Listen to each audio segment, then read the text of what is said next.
उत्तराखंड में मदरसा बोर्ड होगा भंग, अब शिक्षा का बदलेगा रंग। मदरसों में राष्ट्रीय पाठ्यक्रम होगा लागू, राज्यपाल ने मंजूर किया अल्पसंख्यक शिक्षा विधेयक 2025। अरविंद केजरीवाल को दिल्ली में टाइप 7 बंगला अलॉट, नया पता 95 लोधी स्टेट। सीएम आवास छोड़ने के बाद पार्टी सांसद के घर रहते थे। एयर इंडिया की कोलंबो चेन्नई फ्लाइट से टकराया पक्षी, एयरलाइन ने रद्द की वापसी उड़ान, 158 यात्री थे सवार। शेयर बाजार में तेजी, 136 अंकों की तेजी के साथ 81,926 पर बंद हुआ सेंसेक्स, तो 30 अंकों की तेजी के साथ 25,108 पर बंद हुआ निफ्टी। ये तो थी सुर्खियां, अब बात आज की सबसे बड़ी खबर की। बिहार में विधानसभा चुनाव के ऐलान के साथ ही चुनाव आयोग मुश्किल में फंस गया है। सुप्रीम कोर्ट ने एक बार फिर से चुनाव आयोग से तीखे सवाल किए हैं।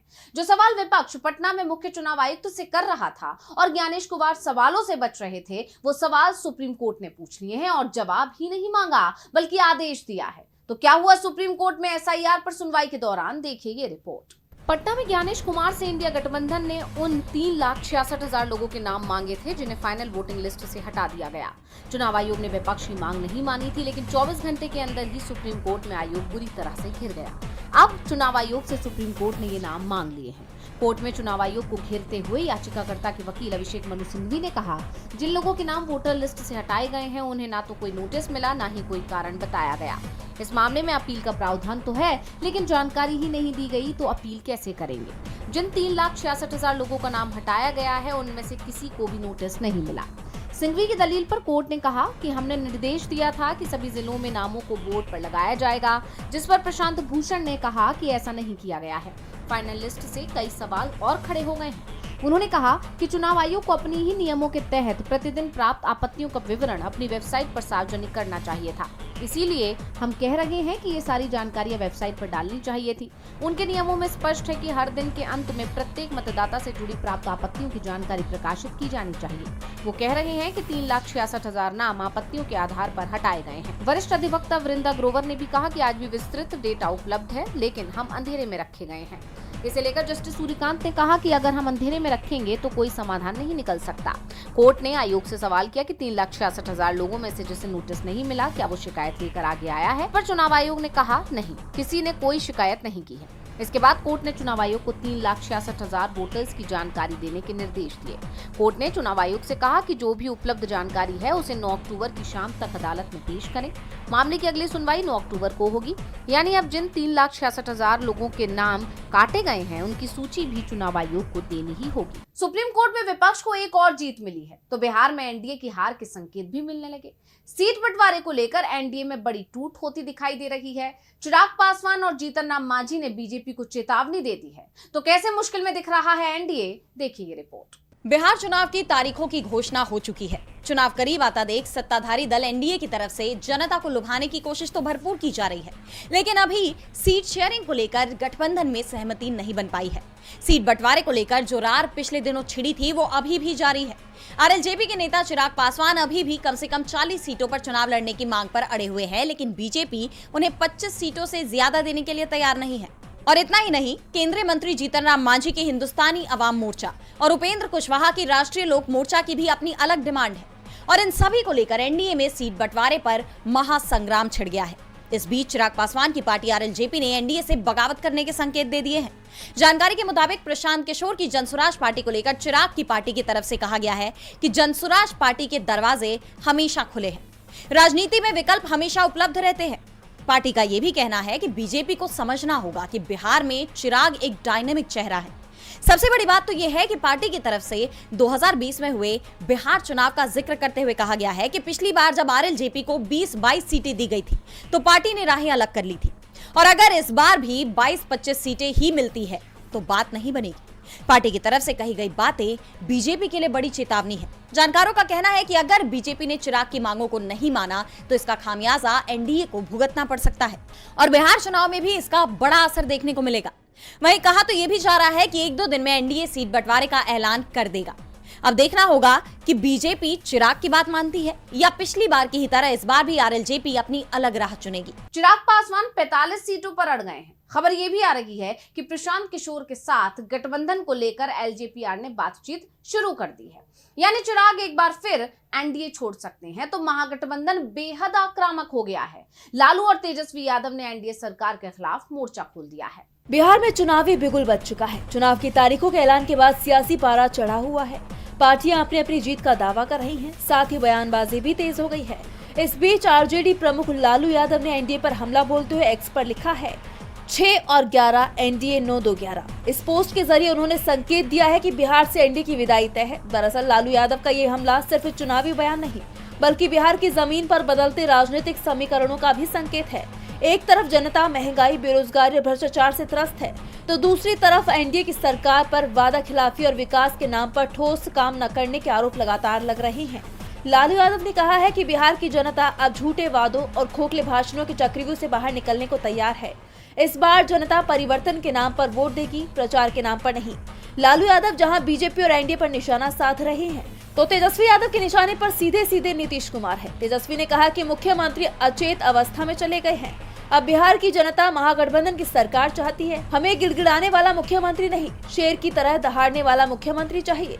अब महागठबंधन सरकार बनाएगा, अब तेजस्वी मुख्यमंत्री बनेंगे तो बिहार का कोई भी घर ऐसा नहीं होगा जहां बेरोजगार युवा हो। बिहार में तो बीजेपी पहले से ही मुश्किल में दिख रही है और अब उसकी मुश्किल पूरे देश में बढ़ती दिख रही है। खासतौर पर जिस तरह से यूपी में दलितों पर हमले हुए हैं उसके बाद बीजेपी की सरकार सवालों में है। कांग्रेस नेता राहुल गांधी और पार्टी अध्यक्ष मल्लिकार्जुन खड़गे ने इसे लेकर तीखे सवाल किए हैं। तो क्या है पूरा मामला, देखिए रिपोर्ट। उत्तर प्रदेश के रायबरेली में दलित युवक हरिओम की जान लेने का मामला गरमाया हुआ है। बीते दिन ही कांग्रेस ने इस मामले को लेकर सरकार पर सवाल खड़े किए थे और अब इस मामले में कांग्रेस अध्यक्ष मल्लिकार्जुन खड़गे और पार्टी सांसद राहुल गांधी ने एक संयुक्त बयान जारी किया है जिसमें उन्होंने रायबरेली में दलित के शोषण की निंदा की है।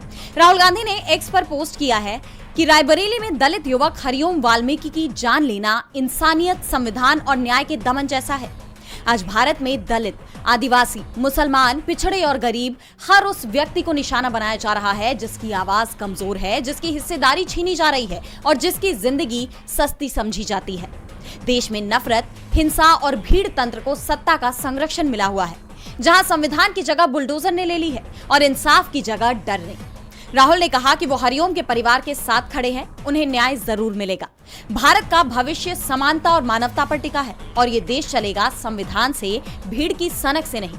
राहुल ने एक लेटर भी शेयर किया है जिसमें लिखा गया है कि चाहे हाथरस और उन्नाव में महिलाओं के खिलाफ अपराध हो, रायबरेली में हरिओम की जान लेना या कुछ समय पहले रोहित वेमुला की जान लेना हो, हर घटना हमारे समाज, प्रशासन और सत्ताधारी शक्तियों की बढ़ती हुई संवेदनहीनता का दर्पण है।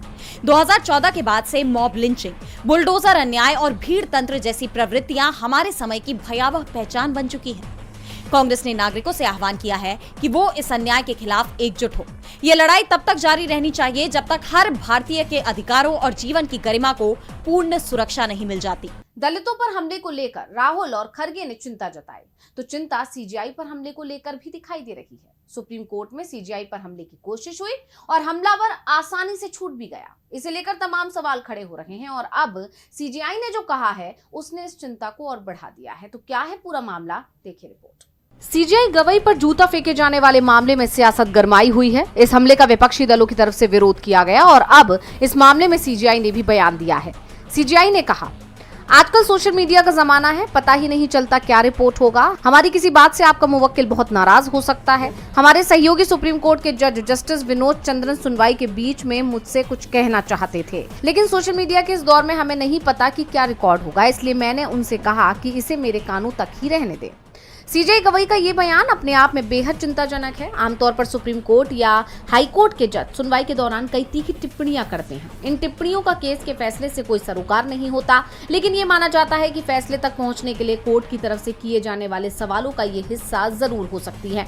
लेकिन जिस तरह से सीजीआई बीआर गवई की कोर्ट में एक वकील ने उन पर जूता फेंका, उसके बाद से जरूर इस पर गंभीर सवाल खड़े हो गए हैं। सिक्योरिटी ने राकेश किशोर को हिरासत में ले लिया, लेकिन बाद में पुलिस ने वकील को रिहा कर दिया। रिहाई के बाद राकेश ने सीजीआई पर एक बार फिर हमला बोला। राकेश किशोर ने कहा कि मुझे अपने काम पर कोई पछतावा नहीं है। गवई साहब ने हाल ही में हिंदू देवता की मूर्ति का मजाक उड़ाया था। उन्होंने टिप्पणी की थी कि आप मूर्ति से जाकर कहो और प्रार्थना करो कि वो अपने सिर को फिर से रिस्टोर कर लें, जबकि दूसरे धर्म के मामले में उनका रुख अलग रहता है। हल्द्वानी में रेलवे की जमीन पर एक विशेष समुदाय का कब्जा है। जब उसको हटाने की कोशिश की गई तो सुप्रीम कोर्ट ने 3 साल पहले स्टे लगा दिया। ये आज तक लगा हुआ है। ऐसे ही नुपुर शर्मा का जब मामला आया तो कोर्ट ने कह दिया कि आपने माहौल खराब कर दिया। ये सब तो कहते हैं और रोक लगाते हैं, ये सब तो ठीक है, लेकिन जब हमारे सनातन धर्म से संबंधित कोई मामला आता है तो उसके ऊपर वो जरूर कोई ना कोई ऐसा ऑर्डर पास करते हैं। इन्हें ऐसा नहीं करना चाहिए। अब इस मामले में बीजेपी घिरती दिखाई दे रही है। विपक्ष की तरफ से इसे संविधान पर हमला बताया जा रहा है। कांग्रेस, आरजेडी, टीएमसी, सपा सभी ने सीजीआई पर हुए हमले की निंदा की है। सीजीआई पर हमला हुआ तो बीजेपी पूरी तरह से खामोश दिखाई दी, लेकिन पश्चिम बंगाल में कुछ असामाजिक तत्वों ने जब बीजेपी सांसद पर हमला किया तो पूरी की पूरी बीजेपी ने बंगाल सरकार को घेर लिया। पीएम मोदी ने भी इस मामले पर तीखा बयान दिया, जिस पर ममता बनर्जी ने भी पलटवार किया। तो क्या कहा ममता ने, देखिए रिपोर्ट। पश्चिम बंगाल में आई प्राकृतिक आपदा पर बीजेपी की तरफ से राजनीति की जा रही है, लेकिन बीजेपी और पीएम मोदी अपनी इस कोशिश में बुरी तरह से घिर गए हैं। राज्य में भारी बारिश से बाढ़ और भूस्खलन की तबाही के बीच राजनीतिक तनाव चरम पर पहुंच गया है। जलपाईगुड़ी के नगराकाटा में बीजेपी नेताओं को विरोध का सामना करना पड़ा। बीजेपी सांसद खगेन मुर्मू और सिलीगुड़ी विधायक शंकर घोष पर भीड़ ने हमला कर दिया। बीजेपी नेताओं पर हमले के बाद केंद्र और राज्य सरकार के बीच राजनीतिक टकराव शुरू हो गया। इस घटना पर पीएम मोदी ने एक्स पर लिखा कि बाढ़ और भूस्खलन से प्रभावित लोगों की सेवा करने के लिए हमारी पार्टी के सहयोगियों, जिसमें एक सांसद और विधायक शामिल है, उन पर पश्चिम बंगाल में हमला किया जाना बेहद शर्मनाक है। ये टीएमसी की असंवेदनशीलता और राज्य में कानून व्यवस्था की पूरी तरह दयनीय स्थिति को उजागर करता है। पीएम मोदी के इस ट्वीट पर सीएम ममता बनर्जी ने सख्ती से पलटवार किया। ममता बनर्जी ने कहा कि पीएम ने बिना किसी सत्यापित सबूत, कानूनी जांच या प्रशासनिक रिपोर्ट के टीएमसी और पश्चिम बंगाल सरकार पर सीधे आरोप लगाए। ये न केवल राजनीतिक निम्न स्तर है, बल्कि प्रधानमंत्री ने जो संवैधानिक मर्यादा की शपथ ली है उसका उल्लंघन भी है।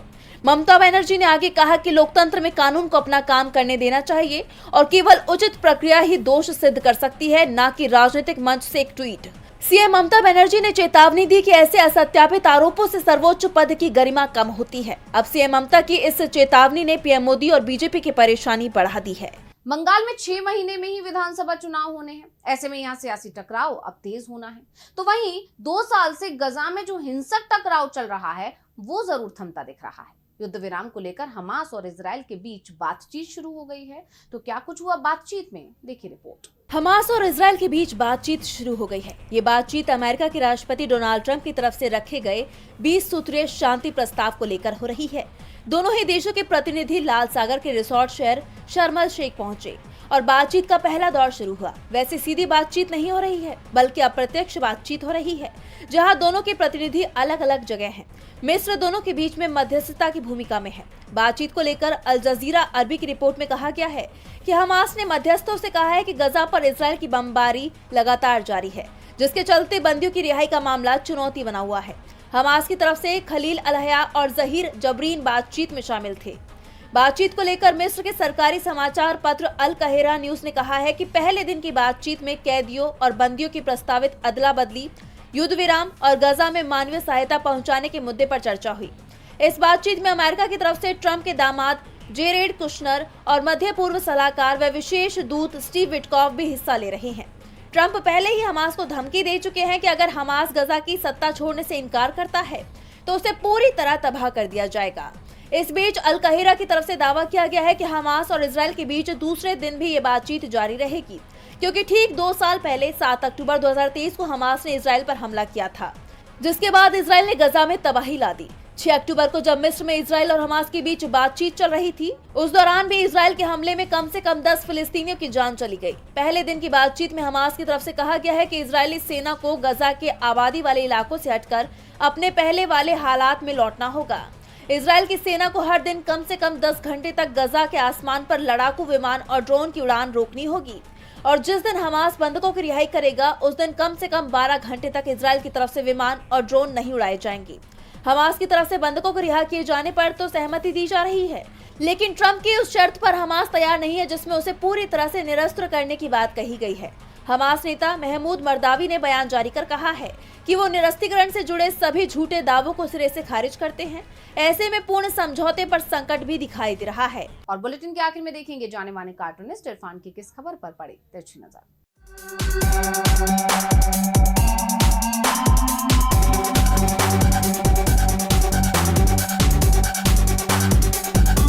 नीतीश कुमार ने चाहे कुछ किया हो या ना किया हो, मगर चुनाव लड़ने की तैयारियां बड़ी जोरदार की हैं।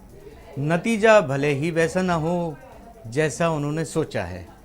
पहले चोरी छुपे से लिफाफों में वोटरों को रुपए दिए जाते थे, अब तो खुल्लम खुल्ला दिए जा रहे हैं।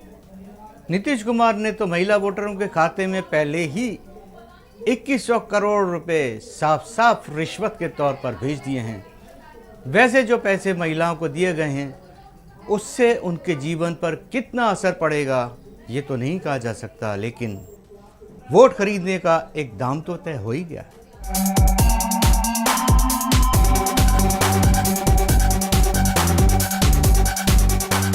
बहुत बहुत शुक्रिया इरफान जी। तो आज इस बुलेटिन में इतना ही। आप देखते रहिए डीवी लाइव और मुझे दीजिए इजाजत। नमस्कार।